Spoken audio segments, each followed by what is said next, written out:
अस्सलामुअलैकुम वरहमतुल्लाहि वबरकातुहू। अजीज साथियों, आज धरने का 82वां दिन है। 81 दिन हो गए इस कड़ाके की ठंड में। जो इतिहास और जो कमेटी की जद्दोजहद है वो काबिल तारीफ है, क्योंकि इत्तेहाद नहीं होता तो ये धरना भी 81 दिन नहीं चलता। लेकिन जो यूनिवर्सिटी इंतजामिया है और मौजूदा हालात हैं उसमें ये बेगैरे बेईमान, इनकी नीति नीयत खराब। आप समझो कि झूठे मक्कार अय्यारों से कैसे पार खुआना पड़ रहा है। आप इस बात का अंदाजा आपको शायद नहीं है। जब पिछले महीने दिसंबर में हमने अनिश्चितकालीन हड़ताल का ऐलान करा तो 25 तारीख को 25 दिसंबर था, हमारा धरना चल रहा था। उसके बावजूद यहां पर मीटिंगों पर मीटिंगें होती रही और 4 बजे के बाद इनके पेट में दर्द होना शुरू हुआ और इन्होंने फिर पहले हमें बुलाया, फिर बात करी, फिर वार्ता विफल हुई, फिर बुलाया गया। बहरहाल मैं इनके झूठ की आपको एक मिसाल बता रहा हूं कि इनके जो 9 रतन थे, 9 रतन इसलिए कह रहा हूं कि controller, OSD vice chancellor, 4 elected EC member, 2 dean जो एजुकेटिव काउंसिल के मेंबर और 1 प्रोक्टर, ये 9 लोगों की एक कमेटी हमसे वार्ता करती है, हमसे कहती है कि आप अपनी हड़ताल वापस ले लो, हम आपके अलाउंसेस पे बात करेंगे। मैंने कहा बात नहीं करेंगे, हमें अलाउंसेस चाहिए। उन्होंने कहा बड़ी ऐसा भाई चांसलर साहब चले गए। हमने कहा कहीं इंग्लैंड नहीं चले गए, अलीगढ़ में ही है, आज ही फैसला होगा, वरना कल को हड़ताल होगी और रात को 10:30 बजे तक आप लोग उस कोहरे में और उस ओस में खड़े रहे। 9 लोग जाके बात करते हैं पीबीसी ऑफिस रेसिडेंस, वहां ये बात क्या होती है कि आपके अलाउंसेस 3 वो दिए जाएंगे। इन्होंने कहा कि आप घोषणा कर दीजिए। हमने कहा हम बिल्कुल नहीं करेंगे। बात वाइस चांसलर साहब से आपकी हुई है, आप हमारी पब्लिक को मंच पर जाके ऐलान करिए। डॉक्टर शमीम साहब का मैं नाम भूल गया था, उसमें डॉक्टर शमीम साहब भी थे ईसी मेंबर, वो 4 ईसी मेंबर थे। बहरहाल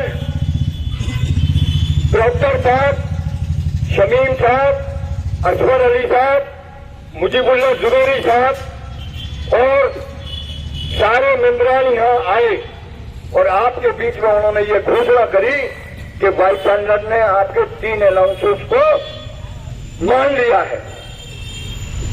तारीफ सुन लीजिए आप।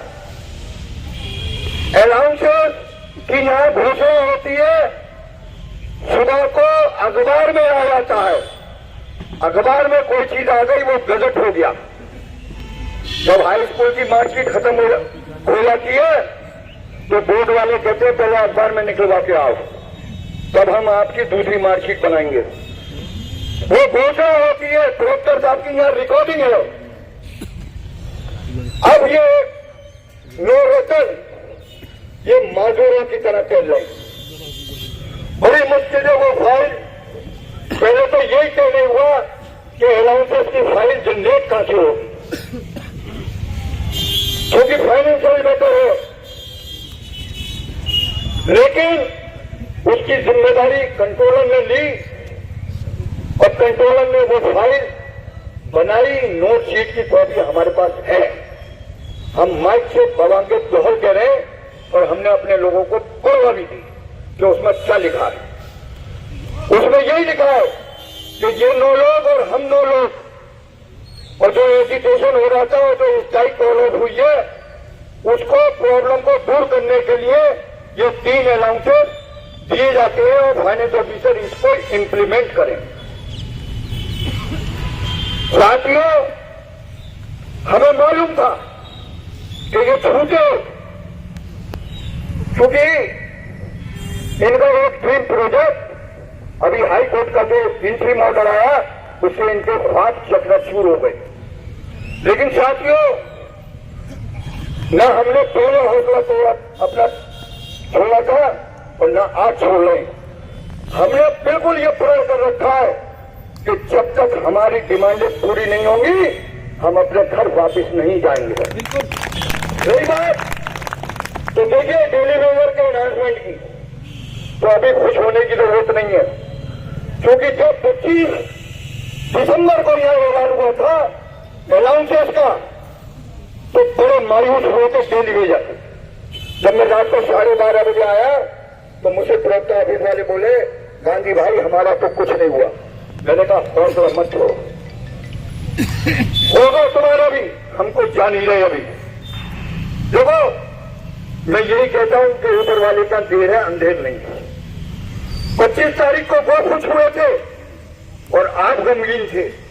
आज आप खुश हो और वो गमगीन है, लेकिन गमगीन होने की जरूरत नहीं है बिल्कुल भी, बिल्कुल भी।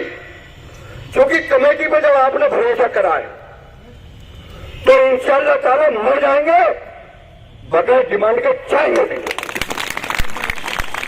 और एक बात और बता दूं मैं आपको, अभी सिर्फ फाइनेंस कमेटी से पास हुआ है, अभी तो पहले मिनट्स आन दो, क्योंकि यहां मिनट्स भी बदल जाते हैं और ये मुकर भी जाते हैं कि हाउस में कहते हुआ था और लिख कर दिया इन्होंने।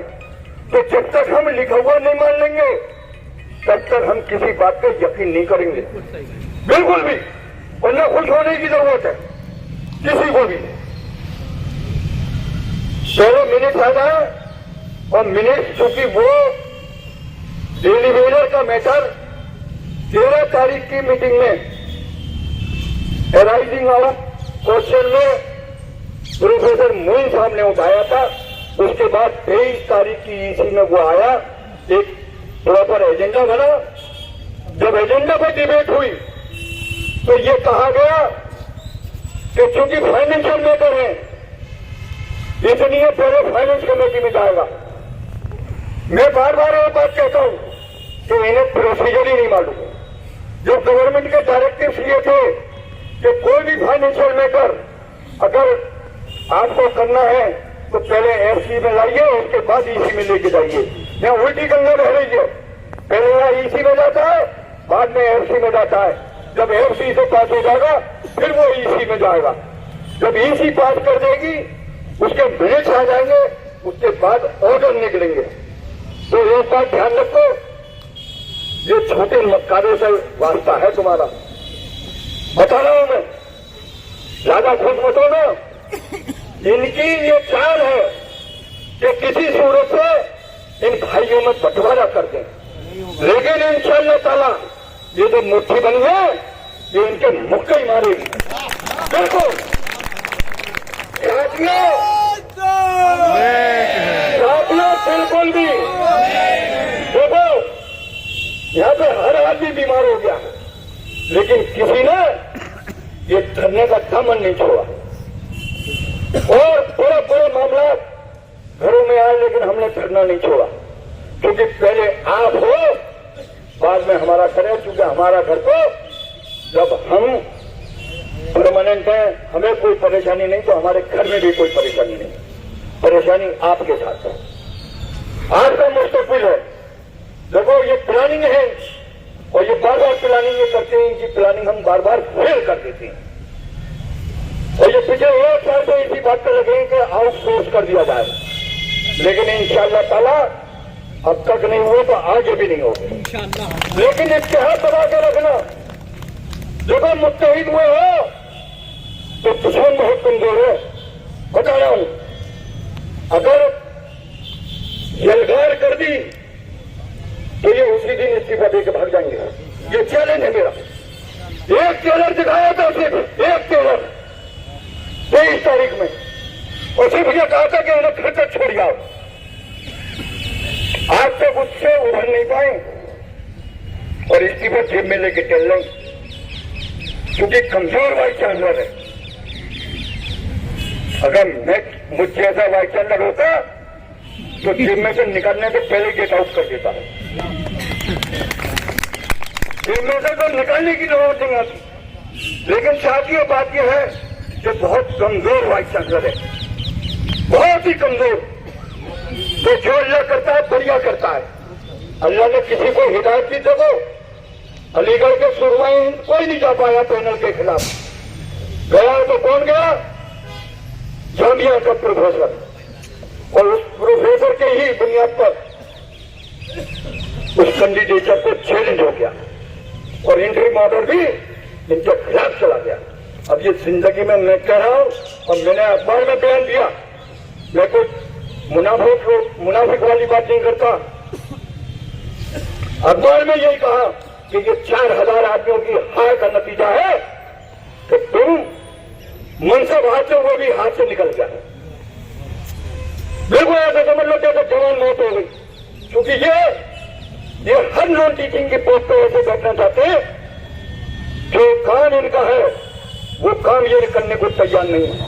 अरे वेस्टेशियन स्टडीज के प्रोफेसर वहां जाके पढ़ाओ, वहां जाके पीएचडी कराओ, वहां जाके डेजर्टेशन कराओ, क्यों नहीं कराते? यहाँ आके बैठने की क्यों? यहाँ गुलाम मिल रहे हैं, यहाँ कार का ड्राइवर मिल रहा है, कार मिल रही है, पेट्रोल फ्री का मिल रहा है। अल्लाह ने वो ख्वाब इनका पूरा नहीं होने दिया, सिर्फ आप लोगों के हाय से। और इंशाअल्लाह ताला आगे भी नहीं होगा। 1 तारीख को फाइनल जजमेंट आ जाएगा।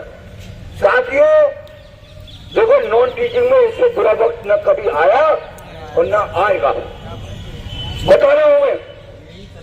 लेकिन हौसला बिल्कुल छोड़ने की जरूरत नहीं है किसी भी हालत में। इसलिए कि कमेटी ने जब ये तय कर लिया है, चाहे वो रेहान हो, चाहे सकी भाई हो, चाहे हामिद शोर हो, चाहे शाजिया हो, और चाहे आबिद जैदी हो, और चाहे अफू हो, हमने और हमने बीच में गायब हो गया था, साली की शादी थी। लेकिन अब चेहरे पे भी देखो, जब आंदोलन शुरू हुआ था तो क्या पोजीशन थी और आज क्या पोजीशन है, क्योंकि अब ये हक की लड़ाई लड़ रहा है। जब तक ये कॉमरेडों के साथ रहा तो इसने अपनों को छोड़ के उसे डायरेक्टर बनवा दिया। साथियों, जो अपने साथ रहेगा अल्लाह की नेमत भी उतरेगी और चेहरे पर रौनक भी आएगी, बता रहा हूं। और जो अपनों के साथ नहीं तो मारा भी होगा, कोई पूछने वाला नहीं होगा। बिल्कुल। तो साथियों, बहुत से नेता चल रहे हैं, अब सोचते हैं कि यहां किसी सूरत से घुस जाए, लेकिन किस मुंह से? लेकिन इंशाअल्लाह ताला जो इतिहाद पैदा हुआ है, देखो डेली वेजर का मामला एफसी से पास हो गया, जो हमने वायदा करा था कि सेंट्रल वेजेस लगेंगी, उसमें अभी एक लकूना है। लकूना क्या है ये भी समझ लो। उसमें लिखा हुआ है कि सेंट्रल वेजेस, इन्होंने क्या करा है कि कैपिंग कर दी है। कैपिंग का मतलब यह है कि जो रेट है पर डे के हिसाब से अगर उसे मल्टीप्लाई करोगे 30 से तो वो 19,000 बैठेंगे, और जो 22,000 है वो तकरीबन 24,000 बैठेंगे। कैलकुलेट कर लेना, मेरे पास लिस्ट वो है। लेकिन इन्होंने उस पर कैपिंग कर ली है। हमारा कहना यह है कि एफसी ने पास कर दिया, क्योंकि गवर्निंग बॉडी ईसी है, तो हम ये कहेंगे कि इसकी ये कैपिंग एजुकेटिव काउंसिल हटाए और हमें पर डे के हिसाब से जितना हमारा बनता है, हमारी मजदूरी 30 के हिसाब से वो दी जाए। दूसरी, बड़ा समय देखो 88 का वो लेटर आज काम आया। मैं कहता हूं ना कि रद्दी कभी कभी काम आती है। वो 88 का लेटर काम आया। सरकार अपने लेटर को डिनाई नहीं कर सकती। अब तुम्हें सब में बड़ा फायदा दूसरा क्या है कि तुम्हें हर 6 महीने में वीडियो मिलेगा। वीडियो का मतलब है वेरिएबल डीएनएस अलाउंस। जैसे जैसे महंगाई भत्ता बढ़ेगा, हर 6 महीने में जो सेंट्रल लेबर कमिश्नर का वेजेज आएगा वो तुम पे लागू हो जाएगा। तो ये भीख मांग, जो हमारे ऐसे साहब कहते हैं कि मैं तुम्हारे लिए कटोरा लेकर भीख मांग रहा हूं, अब वो तुम्हें जरूरत नहीं पड़ेगी, क्योंकि अब हम सरकारी मेहमान हो गए। अब तक तो हम इनके रहने करम पे थे कि 50 बढ़ा दो, 100 बढ़ा दो, 10 बढ़ा दो, और देखो इनकी चाल। हम कर रहे थे सेंट्रल वेजेस की बात, कमेटी ने करी सेंट्रल वेजेस की बात, और फाइनेंस ऑफिसर साहब ने 50 रुपए, 100 रुपए, 150 रुपए कहां से लाऊंगा, कैसे लाऊं? अरे तुम्हें तनख्वाह मिल रही है, बड़ा शुक्र भेजो अल्लाह का, इतनी मेहनत कर रहा हूं, कटोरा ले लेके मैं मांग रहा हूं, जब तक तुम परमानेंट वालों को तनख्वाह मिल रही है। अरे छोड़ दो ना कट्टी, अरे अब हम कटोरा लेकर दिल्ली चल जाएंगे, हम तो वो कटोरा लेकर जाएंगे कि तुम्हें भी पिलाएंगे और अपना भी पिएंगे और इन्हें भी पिलाएंगे, समझे? आज मीटिंग हुई, मीटिंग में क्या हुआ? मीटिंग में दिल्ली वालों ने यही कहा कि 40 साल से दे रहे थे अलाउंसेस, आज तक आपने नहीं पूछा। आज वो कौन सा रूल तोड़ लिया कि आज आप हमसे पूछते हो, अगर हमसे पूछोगे तो अलाउंसेस नहीं मिलेंगे। आज हमसे पूछ क्यों रहे? उनका मकसद ये था कि जब 40 साल से दे रहे थे तो देते रहते, हमसे पूछने की जरूरत है, और अगर हमसे पूछोगे तो अलाउंसेस नहीं मिलेंगे, यही कहा। तो भाई वही वाला हिसाब है कि आप बेल मुझे मार, क्योंकि ये जानते नहीं मानते नहीं। इन्होंने ये बात तय कर ली है कि हमें नॉन टीचिंग का खून पीना है, लेकिन एक बात ध्यान रखना, हम अब ऐसे खून पीने नहीं देंगे तुम्हें, तुम्हारा पानी हुक्का बंद कर देंगे। और हमने 14 तारीख को दिखा दिया कि ड्राइवर तक तुम्हें मैस्टर नहीं था, तुम्हें पानी पिलाने वाला मैस्टर नहीं था। हमें मत करो, हमने कल भी कहा था, सकी भाई पूरी टीम गई थी और कह दिया था कि 18 तारीख को जो हम फैसला करेंगे उसके जिम्मेदार आप होंगे। अब आ जाओ मुद्दे पे दूसरे नंबर पे, अलाउंसेस पे। अलाउंसेस की बात यह है कि मायूस होने की जरूरत नहीं है बिल्कुल भी। उस पर उन्होंने प्रपोजल कहा है। देखो सबने खुशी की बात एक और है, मीटिंग थी फाइनेंस कमेटी की, लेकिन उसके बाद जो चर्चा चली अंदर ईसी के member, registrar, finance officer, vice chancellor साहब के बीच में, तो एक तो हाई पावर कमेटी पे रजामंदी हो गई, एक एजुकेटिव काउंसिल तय करेगी। उन्होंने देखो जो काम अच्छा करे उसकी तारीफ भी करनी चाहिए। रजिस्ट्रार ने आज मीटिंग में ये कहा कि गवर्नमेंट ऑफ इंडिया स्क्रीनिंग पे कहीं क्वेश्चन मार्क नहीं लगाती, इसलिए इनकी स्क्रीनिंग हो सकती है। क्वेश्चन मार्क नहीं लगा रही और हमारी स्क्रीनिंग हो जाएगी। तो ये तय हुआ कि भाई प्रोसीजर लिख लो। तो प्रोसीजर लिखने की जिम्मेदारी कमेटी और एजुकेटिव काउंसिल के मेंबर्स की है कि वो प्रोसीजर बनाएगी कि कैसे स्क्रीनिंग होगी। कुछ पॉइंट्स हमने बना रखे हैं अपने दिमाग में, और कुछ पॉइंट्स मुराद साहब, मुसब्बिर साहब और मोइन साहब ने, हमारी तीनों से बात हो गई। इंशाअल्लाह ताला हाई पावर कमेटी का प्रोसीजर हम विद इन 1 वीक तैयार कर लेंगे। दूसरी बात, देखो मायूस मत होना बिल्कुल भी, जो बचेगा वो स्क्रीनिंग में आएगा। कुछ बातें मैं बताऊंगा इसलिए नहीं क्या जैसी बता दूंगा तो कटपुले से फिर आवाजें आने लगेंगी, बच्चे बहादुर बाबा पे कवालियां शुरू हो जाएंगी, इसलिए बताऊंगा नहीं। लेकिन मैंने चंद लोगों के बीच में बता दिया कि CRR में क्या करना है, कैसे करना है, जिससे कि ये सब हमारे जो बचे वो भी उससे अंदर आ जाएंगे। तो इंशाअल्लाह ताला देखो हम आखिरी आदमी तक निगाह रखे हुए हैं। इंशाअल्लाह ताला देखो जो स्क्रीनिंग से हो जाएगा, उसके बाद फिर CRR। और एक बात ध्यान रखना, खासतौर पर LDC भाइयों के लिए कह रहा हूं कि ऐसा मत करना कि सिर्फ अपने बालूगिरी के चक्कर में रह जाओ, क्योंकि पोस्ट से कम है, आदमी जाना है।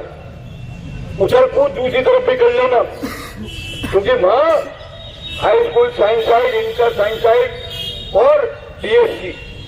तो अगर इधर घर में न जाओ मेरे, तो पड़ोसी के घर में घुसने की कोशिश करना, बता रहा हूं, क्योंकि वहां पोस्टें बहुत खाली है, हमारे आदमी बहुत कम है, हम टेक्निकल के कैडर के लोग हैं। हम तो पहले ये चाहेंगे कि पहले हमारा भाई हो, चाहे वो कायम का हो, लेकिन हमारा भाई है। बाहर वाला हमारा बाद में होगा, पहले हमारे अपने होंगे। तो अगर इधर नहीं तो इधर, और इधर नहीं तो फिर तीसरा घर है जग्गी भाई का, इनके घर में घुस जाना। तो साथियों इत्तेहाद बना के रखो, और देखो जब तक इत्तेहाद रहेगा इंशाअल्लाह ताला, चाहे वो EC मेंबर हो चाहे अंदर वाले हो, सब तुम्हारी लपेट देंगे।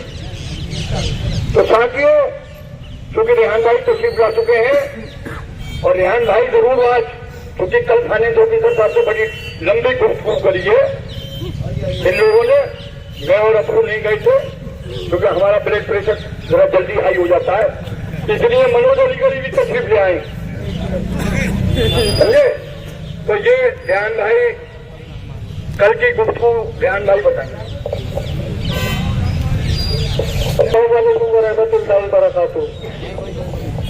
साथियों, अस्सलाम वालेकुम वरहमतुल्लाहि वबरकातुहू।